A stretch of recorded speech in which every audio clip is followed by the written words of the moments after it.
આ એક હાઈવે ઉપર અત્યારે હું ઊભો છું અને પાછળ જે જગ્યા છે એ અહીંયા નાસ્તા માટે ખાસી ફેમસ છે. અને નાસ્તામાં શું શું અત્યારે આપણી ફેમસ આઈટમો છે? ગરમ નાયલોન ફાફડા, વણેલા ગાંઠિયા, જલેબી, ખમણ અને મિક્સ ભજીયા, સમોસા, પૂરી શાક. ઓહો, ઓકે. ટાઈમિંગ શું હોય છે?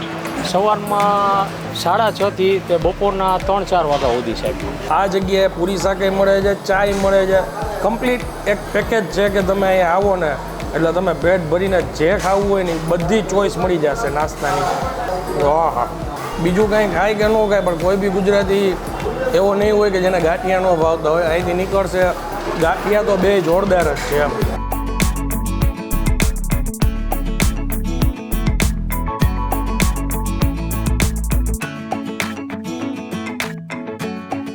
તો ફરી એકવાર તમારા માટે એક નવો વિડીયો લઈને આવી ગયો છું ને હું છું અત્યારે હળવદ પાસે. આ એક હાઈવે ઉપર અત્યારે હું ઊભો છું અને પાછળ જે જગ્યા છે એ અહીંયા નાસ્તા માટે ખાસી ફેમસ છે. મારી સાથે અહીંથી લોકલ વ્યક્તિ જે છે સાવનભાઈ એ આપણી સાથે જોડાણા છે.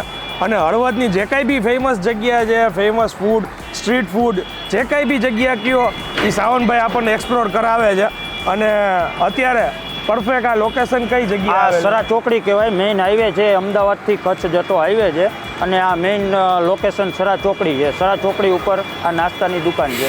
ઓકે, એટલે હાઈવે ઉપરથી જે લોકો પસાર થતા હોય અહીંયા નાસ્તો કરવા બરોબર છે. અહીંયા કચ્છમાંથી આવતા હોય, મોરબીથી આવતા હોય અને આમ અમદાવાદથી આવતા હોય. ઓકે. અમદાવાદથી મોરબી જતા હોય, અમદાવાદથી કચ્છ જતા હોય તો હાઈવે ઉપરનું સરા ચોકડીનું લોકેશન છે.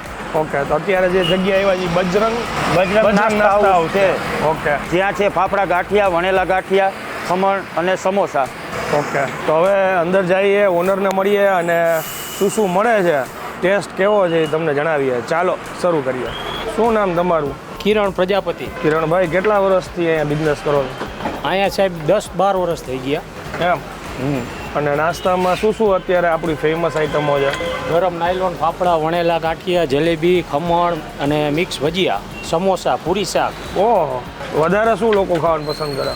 સાહેબ અમદાવાદની ગાડી આવે એટલે નાયલોન ફાફડા ખાવાનું પસંદ વધારે કરે હા, અમદાવાદ વાળા. અને કચ્છ વાળા આવે તો એ વણેલા ગાંઠિયા ખાવાનું પસંદ. હા, અમે રાજકોટ વાળા ને વણેલા વધારે પસંદ હોય. કાંઈ વાંધો તો કે નહીં. નાયલો નહીં હાલે જ. આજે તમને બે ખવડાવું સાહેબ, બીજું બોલો. ઓકે. અને અહીંયા આવવું હોય કોઈને તો સરા ચોકડી બજરંગ નાસ્તા હાઉસ. સરા ચોકડી બજરંગ નાસ્તા હાઉસ, વેદનાથ મંદિરની પાસે. ઓકે. ટાઈમિંગ શું હોય છે? સવારમાં 6:30 થી તે બપોરના 3-4 વાગ્યા સુધી સાહેબ. અને સાંજે હોય? ના, સાંજે નહીં, દિવસે જ ખાલી. ઓકે. હા, જો વણેલા કેટલી સ્પીડમાં ઉતરે છે. આ મોત તો પાછી સૌરાષ્ટ્રમાં જ છો.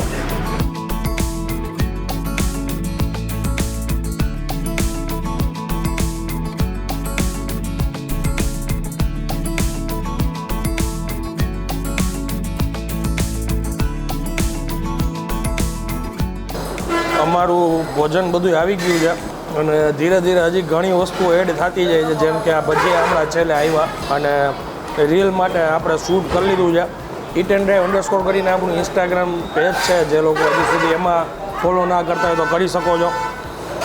બિઝી એરિયા છે, હોરન ને એવું બધું તમને જાજુ સંભળાશે કેમ કે નકરા ટ્રક જ અહીંથી નીકળે છે.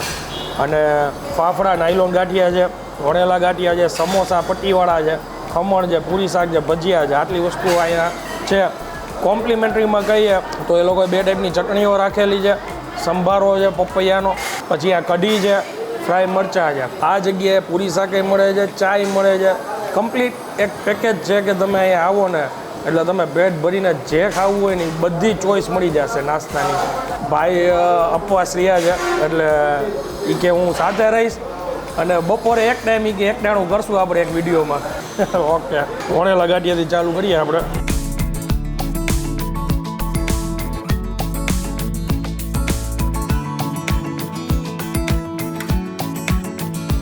વાહ, જોરદાર છે વણેલા ગાંઠિયા અને એકદમ સોફ્ટ છે. પછી જો આ નાયલોન જે ગાંઠિયા છે આ તો મોઢામાં મૂકો ને એટલે તરત ઓગળી જાય એવા પતલા છે. હા, બીજું કાંઈ ખાય કે ન ખાય પણ કોઈ બી ગુજરાતી એવો નહીં હોય કે જેને ગાંઠિયા ન ભાવતા હોય. અહીંથી નીકળશે ગાંઠિયા તો બે જોરદાર જ છે. હવે એક આના પૂરી શાક આપણે ટ્રાય કરી. ગરમ ગરમ દડા જેવી પૂરી છે બધી અને આ સૂકી ભાજી. આ ભાઈ આ મોરબીની અસર છે બાજુની? આ મોરબીની છે. મોરબીની બાજુમાં ગામ આવ્યું એટલે સમજી લો એ અસર તો હોય જ. પૂરી શાક ગાંઠિયા મોરબીમાં જગ વિખ્યાત છે. જગ વિખ્યાત છે. આખા ગુજરાતમાં એક જ જગ્યા છે કે મોરબીમાં પૂરી શાક ગાંઠિયા મળે. પૂરી ભાજી ગાંઠિયા. એક બીજું યુનિક મોરબીનું કોમ્બિનેશન છે ખમણ ભાજી. ખમણ ભાજી. આ ખમણ ભાજી જૈન ખમણનો અમે વિડીયો કર્યો હતો. જૈન ખમણમાં ખમણ ભાજી હોય છે જે પૂરા ગુજરાતમાં આવું કોમ્બિનેશન ન જોવા મળે એમ. ભાજી દેખાતા ઘણાઈને એમ લાગશે કે બહુ તીખી છે, કાશ્મીરી મરચું યુઝ કરેલું છે. ટેસ્ટ સિમ્પલ છે, સરસ છે, કોઈને બી ભાવે એવી સૂકી ભાજીનો ટેસ્ટ છે. પૂરી સાથે ગરમ ગરમ આ સૂકી ભાજી ખાવ તમારું પેટ ભરાઈ જાય. અને પછી સાહેબ મને વાત કરતા મેં આ રીલમાં જરાક શૂટ કર્યું છે પટ્ટી સમોસા. આ હળવદમાં પટ્ટી સમોસા નથી ટૂંકમાં એમ કહો છો? હળવદમાં પટ્ટી સમોસા મળે છે? હળવદમાં બધે પટ્ટી સમોસા મળે છે. એમ હળવદ આખા? હળવદ આખામાં બધે. પેલું રેગ્યુલર પણ નથી? ના, રેગ્યુલર પણ નથી. જે પંજાબી ટાઈપ પડ અને બીજું પડ આવે મેંદાનું એ ટાઈપનું આખું પટ્ટી સમોસા ટાઈપનું પડ છે. ક્રિસ્પી છે. ક્રિસ્પી છે. ટીકડી ભજીયા. હા. અમે શૂટ કરી છે ને બપોરના 11:30 વાગ્યા સવારના. ટ્રાફિક ક્યાં જાજો હોય? ટ્રાફિક સવારમાં 7 વાગ્યાથી ચાલુ થઈ જાય તે 10 વાગ્યા સુધી તો એક ધારો ટ્રાફિક હોય છે. સવારે 7 થી 10 લોકલ ગ્રાહકી હોય છે અને હાઈવેની ગ્રાહકી પસાર થવા માટે વહેલા નીકળ્યા હોય તે હળવદ આવીને નાસ્તો કરીએ છીએ. અમદાવાદથી નીકળ્યા હોય એટલે હળવદ સ્ટોપ કરીને નાસ્તો કરીએ છીએ, પછી આગળના ડેસ્ટિનેશન ઉપર જાય છે. અમે અંદર એન્ટર જ્યારે થયા ને ત્યારે બધા ટેબલ ફૂલ હતા. એટલે મેં ટાઈમિંગ વિશે પૂછ્યું. અને ઓલ ઓવર એક્સપિરિયન્સ ખરેખર ખૂબ સરસ છે.